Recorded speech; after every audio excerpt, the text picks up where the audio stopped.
Class 6 chapter 7 हम देख चुके थे फंक्शंस ऑफ प्लांट्स में रेस्पिरेशन लास्ट पॉइंट था हमारा। उससे पहले जस्ट पहले ट्रांसपिरेशन और उससे फिर फोटोसिंथेसिस हम लोगों ने देख लिया है। ठीक है, तो हमने देख लिया कि प्लांट्स के फंक्शंस क्या क्या होते हैं वो सब हम देख चुके हैं ऑलरेडी। एक प्लांट का एक पार्ट होता है कॉमन येट स्पेशल, फ्लावर। तो फ्लावर पे कूदने से पहले हम लेटेस्ट रिवाइज ये जो होमवर्क में थी आप लोगों के लिए, वीकेंड होमवर्क जो था, ये डिस्कस कर लेते हैं एक बार। ठीक है, तो कुछ क्वेश्चन करवा दिए हैं या सारे बाकी हैं? सारे बाकी है। ओके सर मैं तो गए। ठीक है,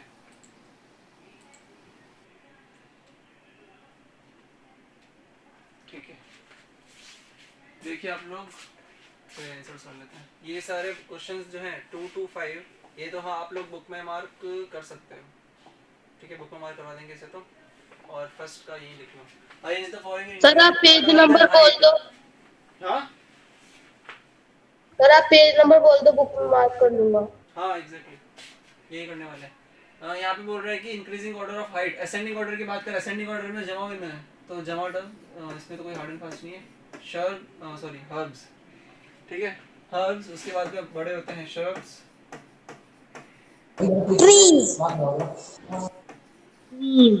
ठीक है। एक बार होमवर्क पहले खुद से कर लिया करो, क्योंकि जब यहाँ बुक में सॉरी क्लास में जब मैं करवा रहा हूँ तब आप लोगों का एक तरीके से रिवीजन हो रहा होगा, क्योंकि एक बार आप अटेम्प्ट कर चुके हो उसे, तब आप लोगों का रिवीजन हो रहा है। ये तो ज़्यादा चीज़ क्लियर होगी, क्लैरिटी अच्छे से आएगी। और otherwise on the other hand अगर आप लोग सोच रहे हो कि क्लास में तो करवाया जाएगा ही तो हो जाएगा, तो अब ये पहली बार पढ़ रहे हो तो फिर क्लैरिटी कम रहेगी। चलो ये एक बना लो, नंबर 1 2 और ये 3 बस इतना। What is the trunk of a tree? A stem, a leaf or a branch? Stem. क्या? What is the trunk of a tree? हाँ steam. Sir steam. Stem. Stem नहीं है वो, stem है। What is the function of the midrib? ये हो गया आपका एक सिंगल सेंटेंस आंसर। ढूंढ लोगे? चलो एक काम करते हैं, क्वेश्चन पढ़ के ऊपर ही चलते हैं। Why do plants undergo transpiration? और फोर्थ है आपका how is reticulate venation different from parallel venation? ठीक है, चलो पढ़ चलते हैं। पहले तो मिडरिब पे कूद रहे हैं हमें, मिडरिब वो मिलेगी आपको ये रही। फंक्शन पूछा है, फंक्शन उसने पूछा है द स्टॉक ऑफ द, होता क्या पहले ये दे रखा है पहली दो लाइन में, उसके बाद में फिर करता क्या है वो, branches into veins, mid trip से बहुत सारी ब्रांचेस निकलती वही बताता है। These transport water and minerals to the leaf and carry food from leaf to other parts of the plant। तो ये तो हो गया आपका वेन्स का काम हो गया। मिड ट्रिप का क्या फंक्शन होता है?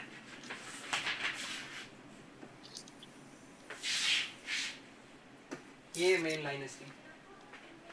ठीक है, तो जब फंक्शन अगर आप लोग किसी चीज का डिफाइन कर रहे हो तो उसको डिस्क्राइब भी करना चाहिए। वैसे एक लाइन ये तो हो गया आपका मेन आंसर, उसके साथ में एडिशनल आंसर में आप लोग क्या दे सकते हो कि मिडरिब होता भी क्या है वो भी लिख लोगे तो ज्यादा इफेक्टिवनेस पहुंचेगी आंसर में। The stalk of the leaf, एक minute, which is a part of stem continues into the leaf और लेमिना फॉर्मिंग द मिडरिब। ये हो गया आपका। सर ये तो करवा रखा है, अंडरलाइन करवा रखा है, ये आंसर चल रहा है तुम्हारा। The midrib branches into veins which form a network in the leaf। तो नेटवर्क बनाने का काम करता है मिडरिब एक तरीके से। अगर पत्ते में से मान लो मिडरिब उठा करके बाहर निकाल दो तो क्या वेन्स कनेक्टेड रह सकती है?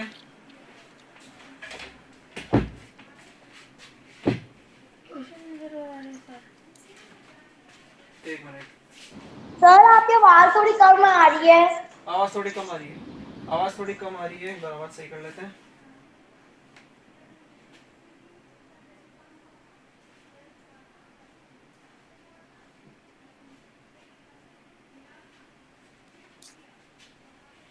ठीक है, These transport water and minerals to the leaf, ये आगे वेन्स की बात हो रही है, तो इतना अगर आप लिखते हो मिडरिब के बारे में तो ये बहुत है।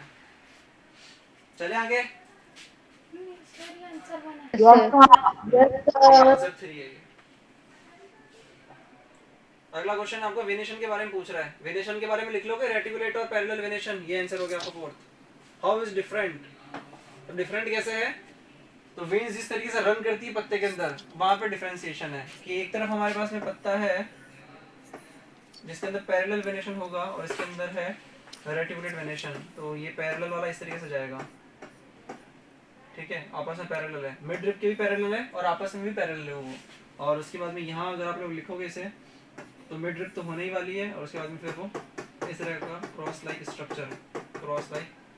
स्ट्रक्चर बन जाएगा रेटिकुलेट में। ये डायग्राम बना करके दिखाओगे तो वेल एंड गुड, और ये पैराग्राफ तो आप लोग लिख ही सकते हो, ठीक है। आखिरी क्वेश्चन, सर मैं बताऊं? ट्रांसपिरेशन के बारे में बिल्कुल बताइए। ये ट्रांसपिरेशन सर- बताओ क्या लिखोगे इसमें। Sir because it keeps our body cool, our body smell या प्लांट्स बॉडी,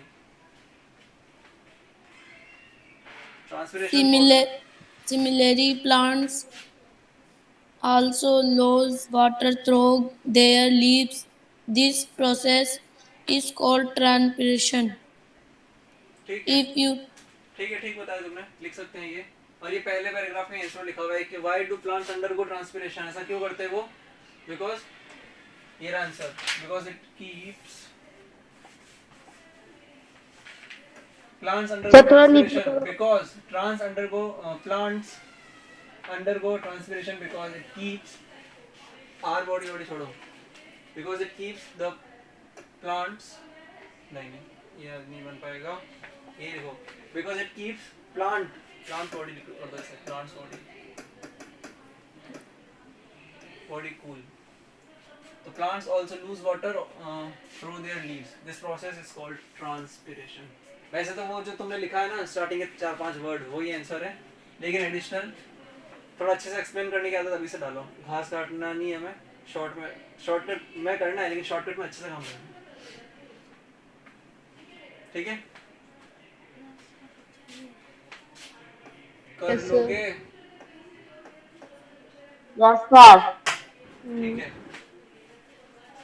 सर आपने जो साइड में लिखा वो दिख नहीं रहा। साइड में जो लिखा नहीं दिख रहा, वापस लिख देते हैं। आर को काट के लिखना था तुम्हें प्लांट की बॉडी। सर अभी भी नहीं दिख रहा। ये नहीं दिख रहा तुम्हें, हद कर रहे हो तुम, अच्छा ओके।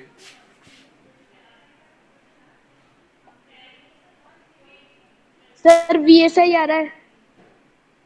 अब ठीक है, यस सर अब ठीक है। ठीक है, बस तो क्लियर नहीं हुआ। सर अब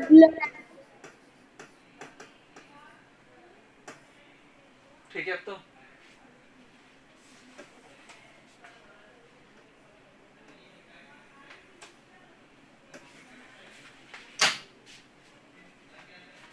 ये हो गया आपका 5th क्वेश्चन का आंसर।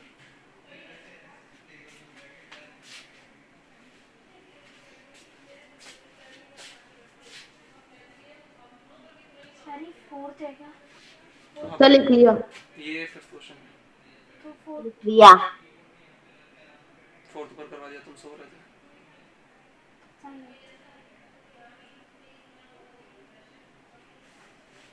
ठीक है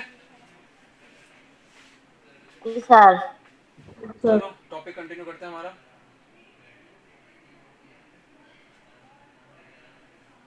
फ्लावर बड़ा कर दें या इतना ही रहने दें, ये सही है, यस सर ये सही है। ठीक है। हमने चैप्टर शुरू किया था प्लांट्स के बारे में पढ़ने के लिए, और उसके बाद हमने देख लिया कि प्लांट के अंदर root system, shoot system. Root system में एकमात्र एक ही पार्ट होता है, रूट होता है, वो दो तरह के होता है, टैप रूट, फाइब्रस रूट, ठीक है। और फिर आगे कंटिन्यू करते गए तो हमने शूट सिस्टम में देख लिया कि शूट सिस्टम में थोड़ी वैरायटीज है पार्ट्स में, ठीक है, कंपोनेंट्स बहुत सारे होते हैं, बहुत सारे तो क्या एक से ज़्यादा होते हैं। और वहाँ तो मैंने देख लिया था कि स्टेम होता है, लीव्स के बारे में हमने बात कर ली है, और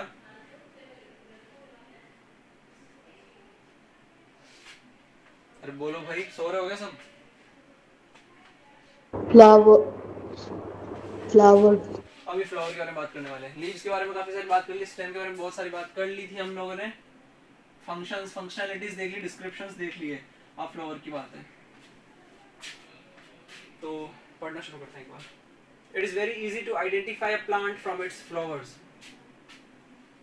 फ्लावर्स में भी, तो फ्लावर्स एक तरीके के हम बोल सकते हैं कि उनको एक यूनिक आइडेंटिफिकेशन देने का काम करता है, क्योंकि अगर आप लोग दो पेड़ या फिर दो पौधे लो और उनके पत्ते आपको सिमिलर मिलते जुलते दिख जाएंगे, ठीक है, सिमिलर थोड़े बहुत अप्रोक्सीमेशंस वहाँ पे दिख जाओगे, तो दिख जाएंगे वो पत्ते। तो वहाँ पे आप लोगों को क्लासीफाई नहीं कर पाओगे कि वो कौन सा, उस पौधे का नाम क्या है, इस पौधे का नाम क्या है, पेड़ का नाम क्या है। तो लेकिन फ्लावर्स अगर किसी के पास में है तो वहाँ पे एक अच्छा ऑप्शन मिल जाता है हमें क्लासीफाई करने का या आइडेंटिफाई करने का कि कौन सा पर्टिकुलर प्लांट या फिर ट्री वो है, ठीक है।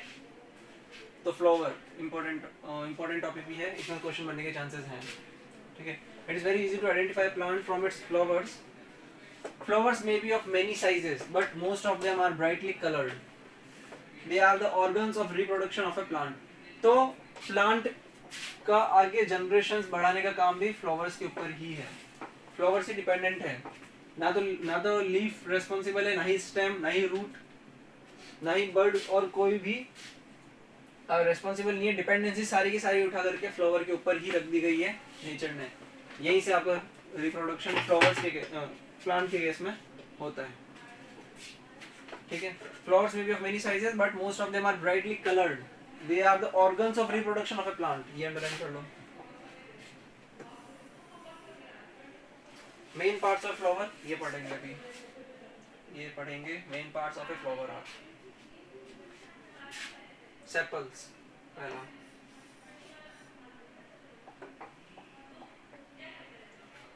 these are the small green leaf like structures present at the base of flower।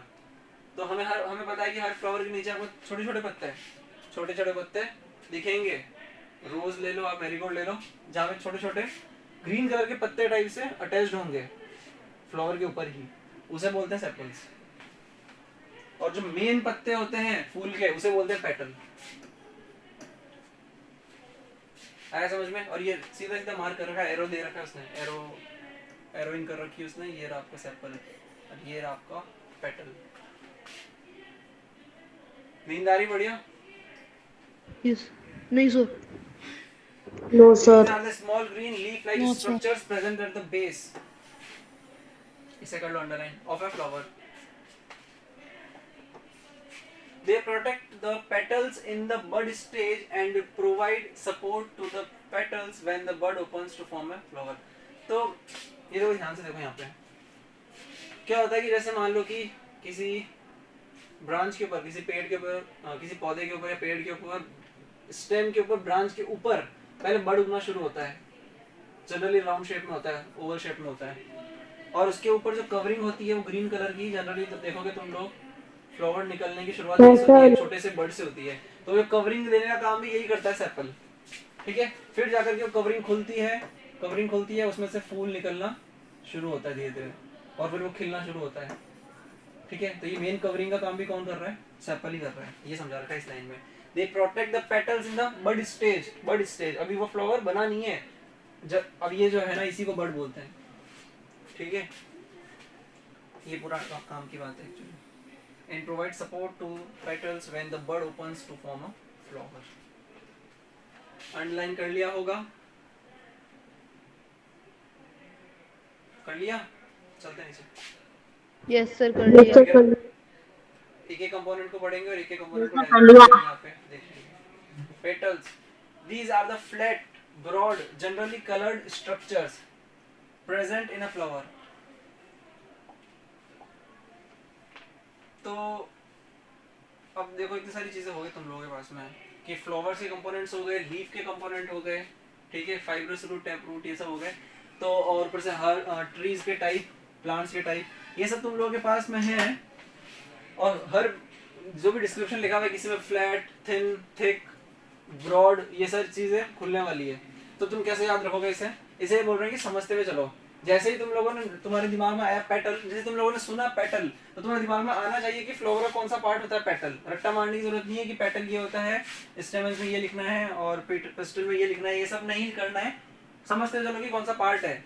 पत्ते का कौन सा पार्ट था? वो मिड रिब बीच में आती है, वेन्स यहाँ से बाहर निकलती है, इस पूरे पत्ते को लेमिना बोलते हैं, बाहर वाले पार्ट को पेट्रियोल बोलते हैं। इस तरीके से करोगे तो याद रख पाओगे आसानी से, वरना भूल जाओगे, सारी चीजें इंटरमिक्स कर दोगे, किसी में लिख के आओगे, ठीक है।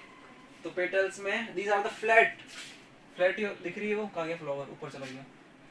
या थोड़ा नीचे कर देते हैं।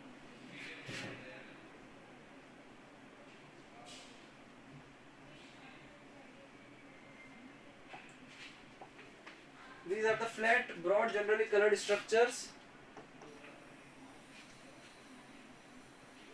present in a flower.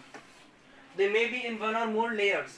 They may be separate or joined to one another. They attract the flies and insects. ठीक है, कुछ फ्लावर हमें पता है कि सनफ्लावर अगर हम देखते हैं तो सनफ्लावर में पेटल्स होते हैं वो जॉइंट नहीं होते हैं, सेपरेट होते हैं। कौन सा फ्लावर इसमें जॉइंट होता है? जैसे मैरीगोल्ड अलग एक और एग्जांपल हो गया आपका जिसमें सेपरेट होते हैं पेटल्स। पेटल्स तो सब लोग समझ पा रहे हो ना? Yes, sir. है ना? Yes, sir. एग्जैक्टली। तो इमेजिनेशन के साथ साथ बहुत जरूरी है। तो नाम लेते आपके दिमाग में आना चाहिए कि पत्ते कौन से कंपोनेंट की बात कर रहे हैं, फूल के कौन से कंपोनेंट की बात कर रहे हैं। दे मे बी इन वन और मोर लेयर्स, ये हो गया। They attract the flies and insects. तो जनरली खाना बनाने के लिए इन्हीं के अंदर वो काम के रस बोल सकते हैं जो इंसेक्ट का खाना होता है। तो इसलिए पत्ते आकर के सॉरी इंसेक्ट आकर के इन्हीं पत्तों के ऊपर बैठते हैं। ठीक है,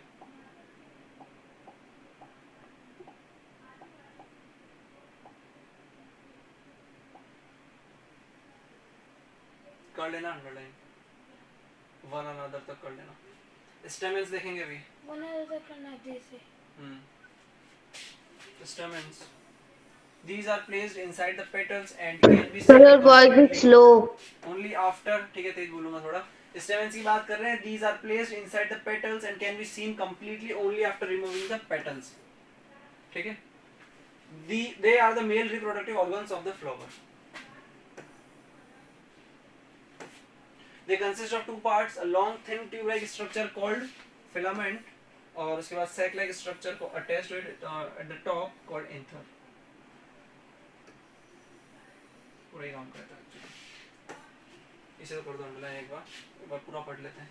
The anther produces a yellow powdery substance called pollen. ये ज़्यादा important है।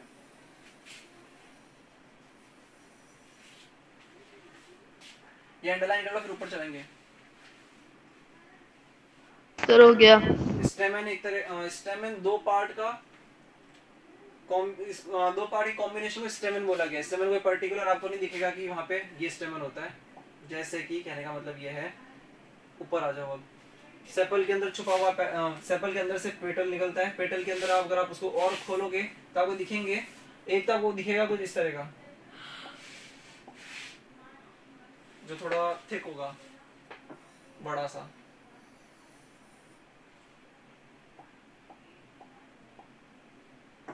ठीक है, बीचों बीच दिखेगा सेंटर में। ठीक है, ये तो हो गया आपका फीमेल रिप्रोडक्टिव सिस्टम। ये तो बीच में मिलेगा आपको। और साइड में मिलने वाले आपको बहुत सारे नंबर ऑफ 4 5 6 10 भी हो सकते हैं स्टेमेंस मिलेंगे। वो होते हैं मेल रिप्रोडक्टिव सिस्टम।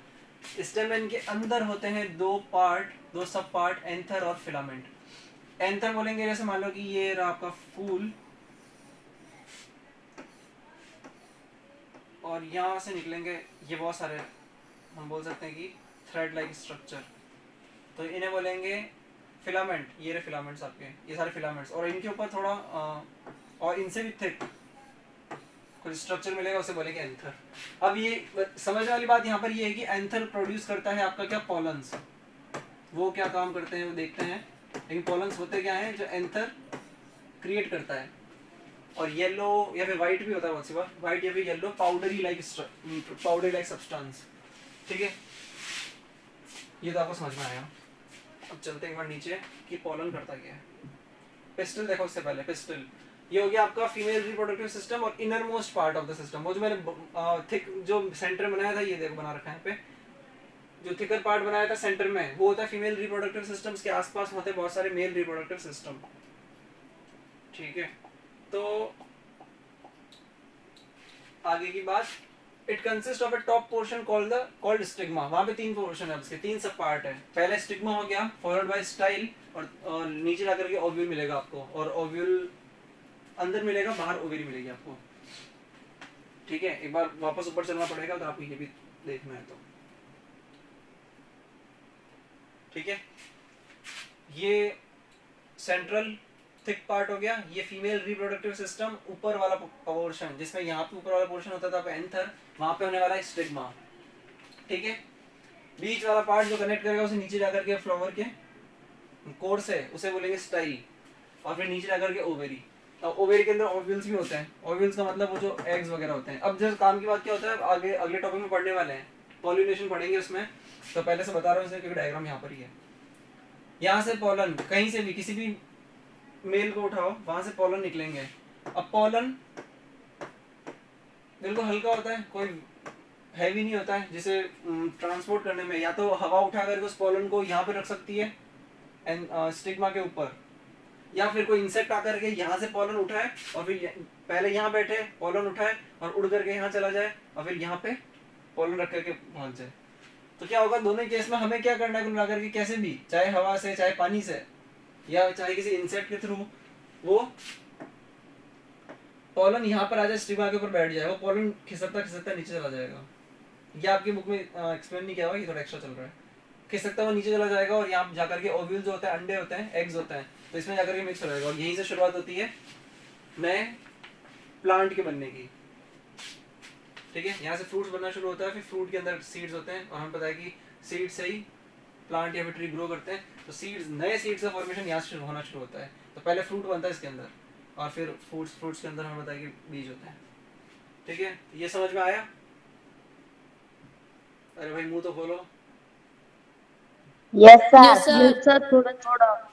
ये सब थोड़ा थोड़ा, हाँ ऑब्वियसली इसको थोड़ा बार बार रीडिंग मारनी पड़ेगी, एक बार में तो किसको आता है, एक बार में मुझे भी समझ नहीं आता।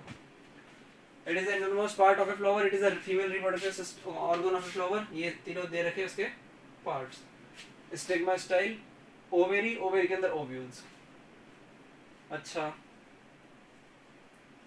एक्टिविटी 6 अगर आप लोग चाहो तो करो ना, अभी खत्म नहीं हुआ फ्लावर, ये पॉलिनेशन पढ़ेंगे तब पूरा खत्म होगा। एक्टिविटी 6 के अंदर आप लोग चाहो तो अपने घर से थोड़ा बाहर निकलो, वहाँ पे जाकर के ये ऑप्शंस आप लोगों के पास में, रोज तो आसानी से दिख जाएगा मार्केट में। हिबिस्कस भी एक तरह का फ्लावरी प्लांट होता है, बल्सम और ये दूसरे फ्लावर्स, आप चाहो तो और लिस्ट में ऐड कर सकते हो। फिर ये सारी चीज़ें दे रखी है, वहाँ पर मेंशन कर सकते हो। स्टेमन जो है वो जॉइंट टू पीटल, मतलब स्टेमन जो है पीटल से अटैच्ड है या फिर अलग है, सेपरेटेड है, या हवा में लहरा रहे हैं। पिस्टल जो है वो है या नहीं है उनके अंदर, प्रेजेंट और एब्सेंट। अगर एब्सेंट है तो इसका मतलब वहाँ पे उसका जनरेशन आगे बढ़ाने के लिए कोई दूसरा ऑप्शन इंतजाम कर रखा है नेचर में। सेपल्स और पेटल्स में देख लो, जॉइंट टू ईच अदर और जॉइंट और फ्री, वो जो हमने ऊपर देखे थे, इनके टाइप सेपरेट होते हैं और कुछ जॉइंट होते हैं। पॉलिनेशन देखो इंपॉर्टेंट टॉपिक, फिर करेंगे क्लास खत्म होमवर्क लेने के साथ। The flower develops into a fruit only when the pollen grains from the anther get transferred to the stigma of the pistil। जो मैंने आपको बताया कि चाहे तो कोई इंसेक्ट उठा करके उसको वहां रख दे, वो ह्यूमन बीइंग तो करता नहीं जनरली, वो काम इंसेक्ट से करते हैं, क्योंकि इंसेक्ट्स ही जाते हैं फ्लावर्स के पास में अपना खाना बनाने के लिए। ठीक है, तो या फिर हवा से उड़ता उड़ता चला जाए वो। ये भी पॉसिबल है कि एक फ्लावर यहाँ है, एक फ्लावर दूसरा है, अलग अलग। ये भी हो सकता है कि वो जो दो फ्लावर है वो एक ही प्लांट के हों। ये भी हो सकता है कि एक फ्लावर मतलब सेम कैटेगरी के, एक प्लांट यहाँ है, एक प्लांट यहाँ है, दोनों सेम टाइप का है, सेम टाइप का प्लांट है, तो उसका फ्लावर उसका फ्लावर, किसी के पॉलन किसी कहीं भी ट्रांसफर हो सकता है। सर आज हम इम्पोर्टेंट कीवर्ड्स लिख रहे हैं। पहले सुन लो ये बात, ठीक है? किसी का भी फीमेल रिप्रोडक्टिव सिस्टम हो, किसी का मेल हो, चलेगा। ठीक है, किसी का भी स्टिग्मा हो, किसी का भी एंथर काउंट हो जाएगा, जरूरी नहीं कि एक ही फ्लावर के अंदर होना जरूरी है process. This process is called pollination. Underline कर लो इसे, तो पहले कर लो अंडरलाइन।